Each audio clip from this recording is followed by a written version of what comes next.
கிறிஸ்தவ வாழ்க்கையை தூரத்தில் இருந்து பார்க்கும் பொழுது விடுதலை தருகிற வாழ்க்கை, ஆசீர்வதிக்கிற வாழ்க்கை, உயர்த்துகிற வாழ்க்கை, தூக்கி எடுக்கிற வாழ்க்கை, சிறுமையை மாற்றுகிற வாழ்க்கை, தரித்திரத்தை மாற்றுகிற வாழ்க்கை, கண்ணீரை துடைக்கிற வாழ்க்கை, கவலைகளை, பாரத்தை போக்குகிற ஒரு வாழ்க்கை என்பதை தேவ பிள்ளைகளாகிய நாம் யாவரும் அறிந்திருக்கிறோம்.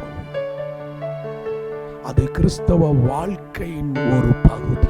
ஆனால் இன்றைக்கு இந்த கிறிஸ்தவ ஜீவியத்திலே, இந்த விசுவாச வாழ்க்கையிலே இயேசு கிறிஸ்துவினுடைய அடிச்சுவடுகளை பின்பற்றி நடக்க துவங்கும் பொழுது நாம் சந்திக்கிற சில பாடுகள், நாம் சந்திக்கிற சில உபத்திரவங்கள், நாம் சந்திக்கிற சில நெருக்கங்கள், நாம் சந்திக்கிற இழப்புகள், நம்முடைய வாழ்வில் நாம் சந்திக்கிற சில சிறுமைகளை பார்க்கும் பொழுது இதுவும் கிறிஸ்தவ வாழ்வினுடைய இன்னொரு ஒரு பகுதி. இயேசு கிறிஸ்து சொன்னார், இடுக்கமான வாசல் வழியே உட்பிரவேசியுங்கள்.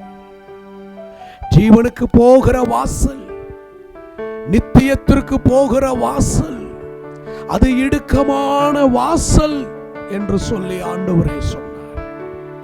ஆண்டவருக்கு ஸ்தோத்திரம்.